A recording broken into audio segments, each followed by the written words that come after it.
Hello students, welcome to our unique study centre. আমি রাজু, তোমাদের বন্ধু ও স্টাডি কোচ। আজকে তোমাদের প্রথম পরীক্ষার যে 2 নম্বর স্কুলটা রয়েছে, Barlow girls high school HS, এই স্কুলের সব প্রশ্নের উত্তরগুলো করাবো। সো তোমরা প্রথম থেকে শেষ পর্যন্ত ক্লাসটি দেখতে থাকো। আর তোমরা যদি এই প্রথম পরীক্ষার প্রত্যেকটা স্কুলের অ্যান্সার পিডিএফগুলো নিতে চাও, তাহলে স্ক্রিনে দেওয়া হোয়াটসঅ্যাপ নাম্বারে আমাকে মেসেজ করো। ওকে, তাহলে চলো বেশি দেরি না করে শুরু করি আজকের ইংরেজি ক্লাস। দেখো, তোমাদের রিডিং স্কিল অর্থাৎ সিনে কি বলেছে, read the following text carefully and answer the questions given below. পাঠ্যটি ভালো করে পড়ো এবং নিচে দেওয়া প্রশ্নগুলির উত্তর করো। Gandhiji visited different places to collect funds for India's freedom struggle. Gandhiji visited different places.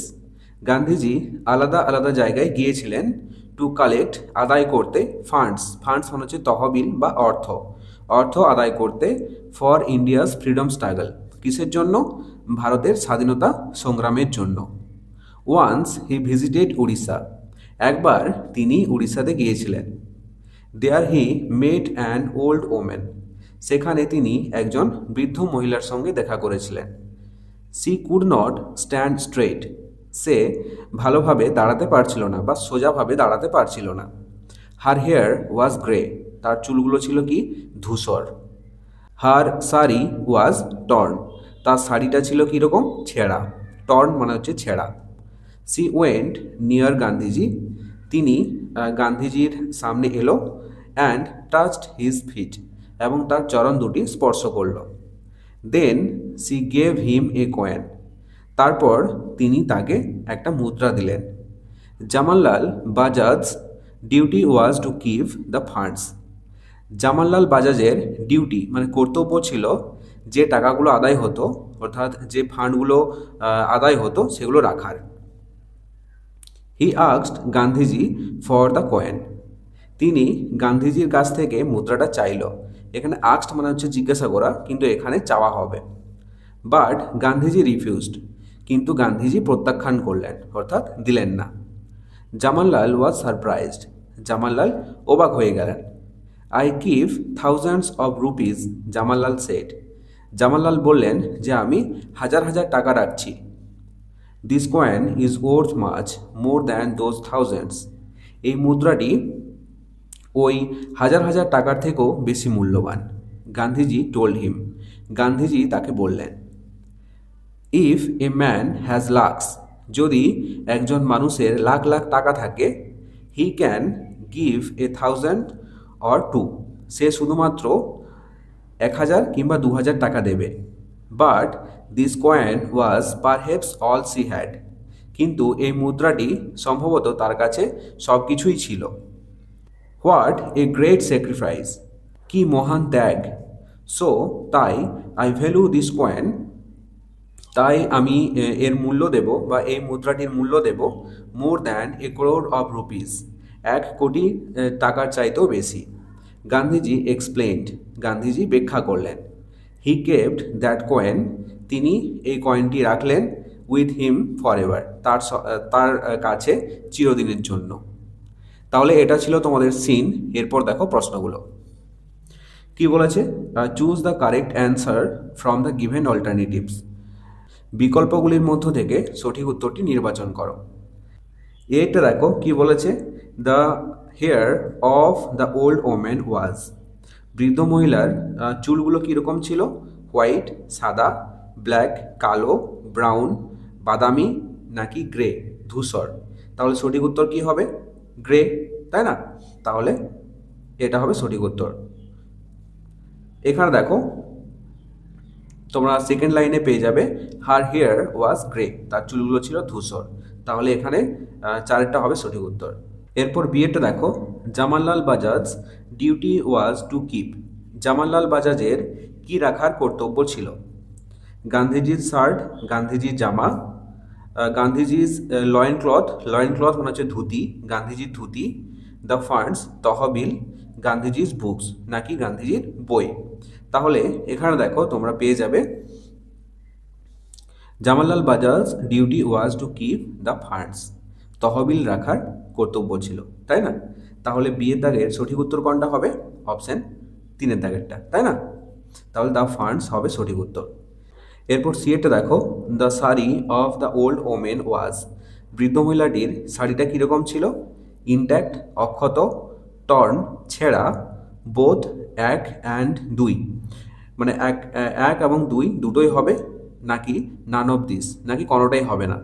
তাহলে এখানে দেখো এর উত্তরটা পেয়ে যাবে, হার শাড়ি ওয়াজ টর্ন, তার শাড়িটা কীরকম ছিল? ছেঁড়া ছিল। তাহলে এখানে সঠিক উত্তর হবে অপশন 2-এরটা। ওকে, তাহলে এটা হবে সঠিক উত্তর। এরপর দেখো ডিএরটা কি বলেছে, Gandhiji valued the coin more than a dash of rupees, Gandhiji কয়েনটিকে মূল্য দিয়েছিলেন, কত টাকার মূল্য দিয়েছিলেন? 100, 100 টাকার, ক্রোর, কোটি টাকার, লাখ, লক্ষ টাকার, নাকি মিলিয়ন, 10 লক্ষ টাকার? তাহলে এর সঠিক উত্তর কি হবে?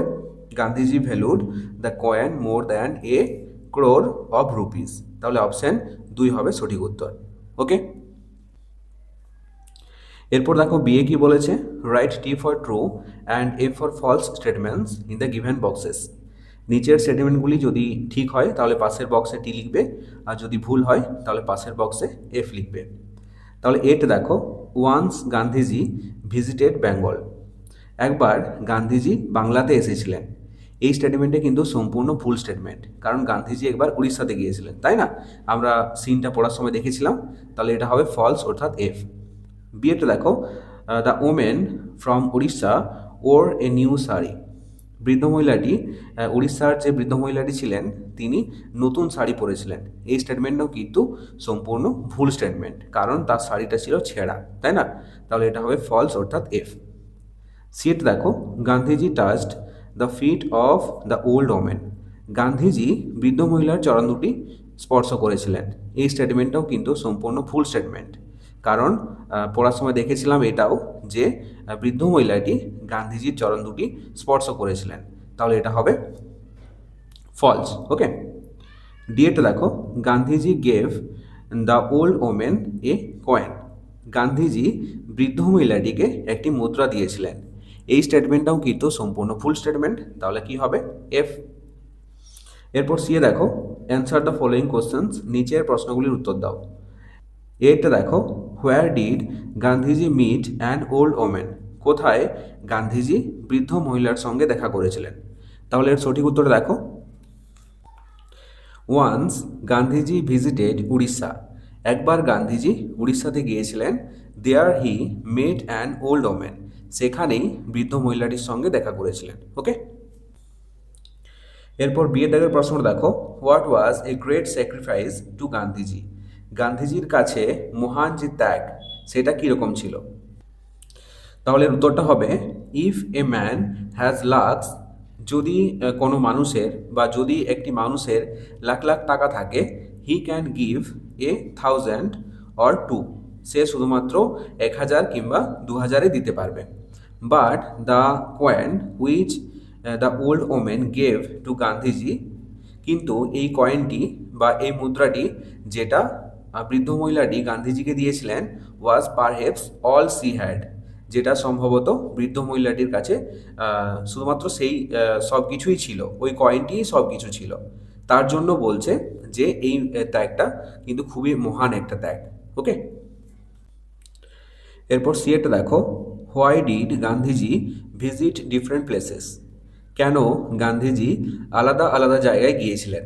তাহলে উত্তরটা দেখো, Gandhiji visited different places to collect fund for India's freedom struggle, Gandhiji আলাদা আলাদা জায়গায় গিয়েছিলেন তহবিল আদায় করতে ভারতের স্বাধীনতা সংগ্রামের জন্য। এরপর ডিএডটা দেখো, how did the old women look, বৃদ্ধ মহিলাটি দেখতে কেমন ছিল? তাহলে উত্তরটা দেখো, the old women could not stand straight, বৃদ্ধ মহিলাটি সোজাভাবে দাঁড়াতে পারছিল না। হার হেয়ার ওয়াজ গ্রে, তার চুলগুলো ছিল ধূসর। হার শাড়ি ওয়াজ টর্ন, এবং তার শাড়িটা কীরকম ছিল? ছেঁড়া। বোঝা গেল? এরপর দেখো গ্রামার অ্যান্ড ভোকাবুলারিতে কি বলেছে, make meaningful sentences of your own with the following words, নিচের যে শব্দগুলি দেওয়া আছে এই শব্দগুলি দিয়ে নিজের ভাষাতে একটা করে বাক্য রচনা করতে হবে। ওকে, তাহলে দেখো খাতাতে আমি বাংলা মানে সহ আমি লিখে দিয়েছি, তোমরা একটু ভালো করে দেখে নাও। দেখো প্রথমে যে শব্দটা রয়েছে সেটা হচ্ছে স্ট্রেট। স্ট্রেট মানে হচ্ছে সোজা। তাহলে স্ট্রেট দিয়ে যদি একটা বাক্য রচনা করা হয় তাহলে দেখো, the teacher told us to sit straight. এর মানে কি? শিক্ষক মহাশয় আমাদের সোজা হয়ে বসতে বললেন। এখানে আমার মতো করে দিয়েছি, তোমরা চাইলে তোমাদের নিজের ইচ্ছা মতো বাক্য রচনা করতে পারো। ওকে, আলাদা আলাদা সেন্টেন্স মেক করতে পারো। এরপর বিয়েটা দেখো, ডিউটি। ডিউটি মানে কি? কর্তব্য। It is our duty to respect our parents. এর মানে কি? আমাদের মা বাবাকে সম্মান করা আমাদের কর্তব্য। এরপর আছে গ্রেট। গ্রেট মানে হচ্ছে মহান। রবীন্দ্রনাথ ট্যাগর ওয়াজ এ গ্রেট পোয়েট। রবীন্দ্রনাথ ঠাকুর একজন মহান কবি ছিলেন। এরপরের শব্দটা আছে ফরএভার। ফরএভার মানে কি? সবসময় বা চিরকাল। True friendship lasts forever. সত্যিকারের বন্ধুত্ব চিরকাল থাকে। বোঝা গেল আশা করি। এরপর দেখো রাইটিং স্কিল। রাইটিং স্কিলে কি বলেছে? Write 4 sentences about your school using the following heads. তোমার বিদ্যালয়ের সম্পর্কে 4টি বাক্য লিখো নিচের যে হিন্টসগুলো দেওয়া আছে এগুলি ব্যবহার করে।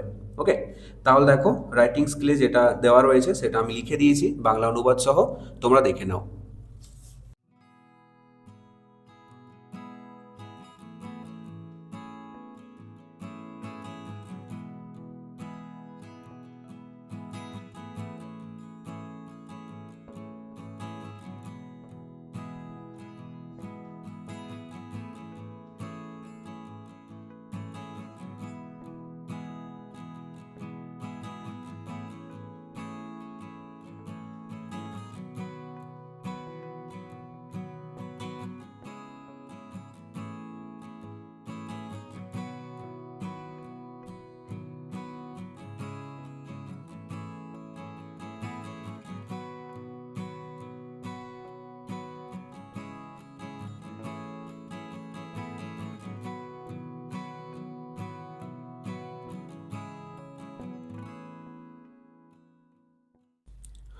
সো এই ছিল আজকের ক্লাস।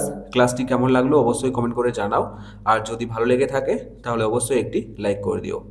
আর ছোট্ট বন্ধুরা, তোমরা যদি আমার চ্যানেলে নতুন হয়ে থাকো তাহলে অবশ্যই সাবস্ক্রাইব করে পাশে থাকা বেল আইকনটিতে প্রেস করে রাখো। চলো, দেখা হচ্ছে নেক্সট কোনো ইংরেজি ক্লাসে। ততক্ষণ পর্যন্ত বাই বাই, টেক কেয়ার।